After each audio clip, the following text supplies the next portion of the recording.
Hmm.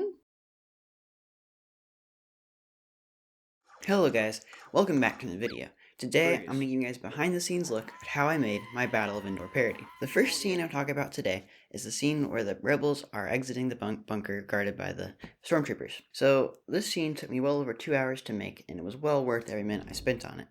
And the reason it took me so long was because I had 5 or so characters walking on a smooth tiled surface, and any good animator knows it's really hard to animate people on a smooth surface because they can fall over, you can knock them over. To make it easier though, I did make the roof detachable so that way you could get your hands in there better. I also put 2 brick stuff LEDs in the back to give a little more authenticity. The second scene I want to talk about today is a scene where the Imperial officer slides into the screen and Han throws a banana at him. I had to make it flip somehow, so I had to mask out the support in Final Cut Pro, which was really fun and really easy to do. And it also turned out really good. You don't even notice it, any support in the finished product. And then once it hit the Imperial officer, I could just use clay to attach it to his chest. And then as he fell over the side, I could just use bricks to support him.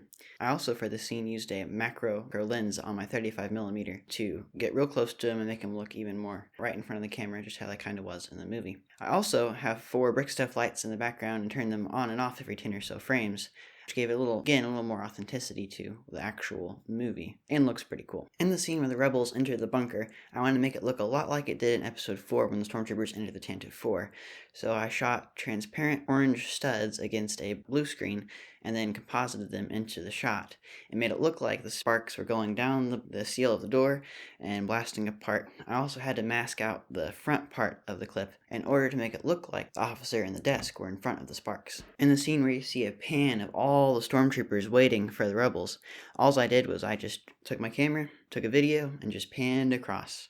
That's all I had to do for that scene, which was really easy. In the scene where the Ewoks are roasting the stormtroopers over the fire, I used every single one of my brick stuff lights to make it look awesome. I used 2 lights for the fire pit, 2 lights for the houses, and I hid the light wires underneath some of the dirt. This scene turned out really cool looking. All the lighting I did just made it look super awesome.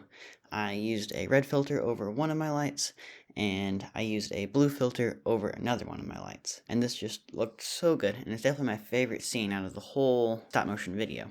Well, I think that'll about wrap it up for today's video, guys. I really hope you guys enjoyed this video, and I hope you guys thought it was informative and got some good information out of it. There was 2,462 frames in this video. It took me over 110 hours to make, not counting editing. And we'll see you next time at Dynamic Productions. Thanks for watching.